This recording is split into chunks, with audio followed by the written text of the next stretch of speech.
good morning, good day, good afternoon, good evening, whoever and wherever you are. Hello to you. I've never seen this place pretty much deserted. It is kind of like 20 past 9 in the morning. They've only been open for 20 minutes. Give it 3 or 4 hours or so, this place will hopefully better than my words. Give it about a few hours and the place should be ripe with business. Isn't it great when you can talk? So yes, welcome. The clouds have come over. The beautiful morning that we had has been all but snuffed out. The only thing that could ruin this further, or I say ruin this at all, or put any kind of downer on, would be the rain. And that looks like it's going to rain, doesn't it? It's alright, screw you. I'm turning. Haha. Get off my arse, you Audi. So and so. Have we been down here before? I don't think we have. So, I've been down here. Surprise, surprise. And there's an old train museum over here. And I've not really gone inside. I've just seen it from the outside. Now, from the video words, the pictures that I've seen, at least from Google's point of view, hello you beauty, is there is a tank outside. And I don't know where that tank is, because I can't bloody see it. So either they've moved it, or it's no longer on site. I'm thinking it's no longer on site. But oh well, never mind, eh? So, a while ago, I don't know if this is something still ongoing, but one of my friends, I want to say friends, one of my acquaintances, I don't talk to these people half as much as I should do, posted a video up and he was raising awareness because apparently, I think it was the Philippines, sorry my memory is like a bloody sieve, they wanted to implement a new law where they had front-facing license plate on motorcycles. And if that doesn't sound like a bad idea to you, then here's the thing. Motorcycles are very aerodynamic. Now, the size of the number plate and where it goes and how it affects the handling of the bike, all this comes into play. And before you start giving me the whole, oh, you just don't want to be able to not go fast and no. There are safety laws and precautions and various things that must be met in order for a motorcycle to be on sale.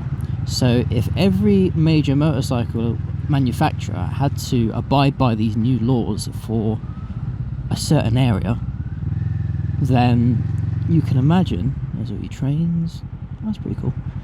Not a lot there though, that's the problem. And the tank is still missing, yep. So, it's closed, surprise, surprise. So there is a lot which goes into obviously designing a vehicle for the road and such like that, and there are safety things and precautions and countermeasures and bits and bobs, and aerodynamics for motorcycles is a hell of a thing. Now if you have one of these license plates, which they wanted to make the size of an A4 piece of paper apparently, so they are nice and easy to see, that's great. There is a reason why number plates on motorcycles are, or can be, as small as they are. And I say can be because there is a legal requirement, I believe, depending on where you are, certain restrictions and such apply. But a license plate is a license plate so long as it's viewable, am I correct? So this thing would be viewable, definitely. However, and this is where the big however comes in, when you chuck a piece of A4 paper on the front of your bike, where would you put it? Where would you put that? Would you put it like on the front fender? Would you know, because it's got a face forward, mind you, as far as I know. So what the crap? This was a law that they wanted to introduce and such, and I think thankfully for the most part it's been sort of beaten down as it bloody well should be. Now I'm not necessarily against the idea of a front-facing number plate, or at least like one of those like QR code things, so you can like, identify the front of a motorcycle, because the only thing you've got is what the rider's wearing, the colour of the bike and what model it is, and then on top of that you've got the license plate on the back. Otherwise you could be literally any other rider. So how about that? You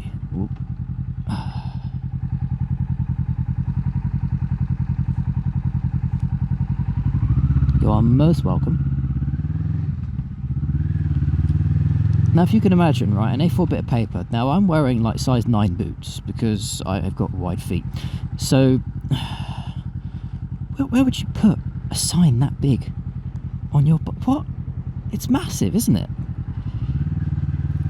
Now, while it will deflect a lot of the wind away from you in the same way that bodywork would deflect wind, you know, if that thing was to come off, I'm not sure why I'm shifting up gears, if that thing was to come off, ouch would be, you know, there might be a reason why not a lot of motorcycles have things which are just simply, you know, bolted on for the sake of it being bolted on, especially things as flimsy as number plates. Now, you can get all kinds of like aluminium backings, aluminum if you're in the US, backings for that, or you know, ways to stop the number plate from cracking, because over time if you do up the bolts too much, or if you faff about with them, knock them once or twice, then they will start to crack and deteriorate.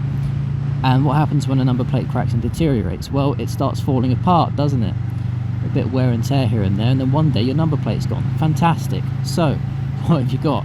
Well, let me tell you, you've got a sharp object flying towards you. It might not only be, you know, a quarter of a metre, half a metre, if that, away from you, but that will bloody hurt. So you are putting motorcyclists at risk by having potentially debris strapped to your motorcycle. I don't know about you, but not for that whatsoever. Now, the reason why I bring this up, and the reason why I'm making a bit of a fuss about it, as late as it is, I'm sorry, is once one starts doing it, someone else is going to try the same thing, and then someone else is going to do it as well. And the way that politics works and the way that companies and everything works, it's always minimal effort for maximum profit. That is one thing I've found to be so bloody true these days. So in regards to that saying, if the Philippines was to implement that, what's to say another part of Asia, or even a part of Europe? What's to stop them from doing it? And then what's to stop, say, Germany from doing it? Let's go further from there, shall we? What's to stop Britain from doing it? Now, can you imagine the amount of motorcycles that are on the roads in Britain at the moment? There's a lot. I want to say 1 million plus, easy. Maybe? Let's say 1 million, for the hell of it. I don't know, I'm not factual, whatever. You should probably do your research, Red. Yes, I should. Good to know. So, how can one put this? Could you imagine the backlog of work if the best part of 500 million or 1 million motorcycles suddenly on a certain day, by a certain date, they had a year to do it, so to say, had to get a license plate fitted on the front of their motorcycle? They'd have to get a bracket for it, maybe there's something already there on the motorcycle, so on and so forth, la-di-da. A lot of people trying to get the same job done on their motorcycle. Garages, especially those in sort of out of the way areas, could charge a fortune for such a small modification, because they can. They would find a way to make it more expensive, they can find a way to make the whole procedure a lot longer, probably safer for the number plate, but you know what I'm saying. Minimum effort, maximum profit. So going on from there, back to the manufacturers. You've got a bunch of manufacturers, Kawasaki, BMWs, your Ducatis, and everything like that. This person behind me seems to be in a hurry. Balls to them. All of a sudden, they've got strict legal bindings that state that any of your motorcycles sold in this area have to abide by this law, which is you have to have a way to fix a number plate to the front of the bike, which basically means there's either going to be 2 holes somewhere in your forks or your fender or something like that, or they're going to supply additional part. Now that all means they have to do another procedure in the production line, and changing a procedure in a production line isn't all that easy. I imagine it is for a couple of holes to be drilled and whatever, but then you've got to take into consideration the whole R&D, the research and development part of it. How does 2 holes affect this part of the motorcycle? You see? Does it affect the weight, the balance? Does it affect the overall speed? Because, you know, it might be 2 holes, but for someone who's like going to be riding a Ducati, for example, would you buy a brand spanking new 2019 Ducati? Not advertising them, but you know. Would you grab one of their big old sports bikes? Would you buy an Alpine Star? Is it no, Aprilia? Sorry. Hold your horses there. Would you buy an Alpine Star? You just done it again, ain't you? Would you buy an Aprilia motorcycle? You know, 15-20 grand's worth of brand spanking new sports angriness, and you get told that you have to put 2 holes in the front of it, or there are 2 holes in the front of it, which probably are going to affect something on the bike. You know, a lot of guys, they take their bikes out to track days. You know, there's a big business on it there. Imagine what they would have to do if they had 2 bloody great big holes. They'd have to bolt those up, or like put a rubber plug over them or something. That's just an extra step in the preparation of getting ready for track days and such. And yeah, balls to it.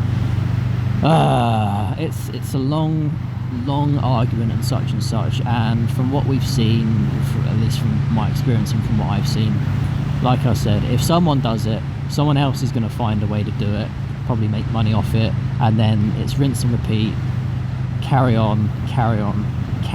So at the end of the day, no, let's not put a giant billboard on the front of our bike. Let's keep our rear and rear only number plates. Like I said, don't mind if there's a QR code or something you could like slap on the front of your bike, maybe a sticker, maybe like an invisible patch or something like that. We've got the technology to bloody do it.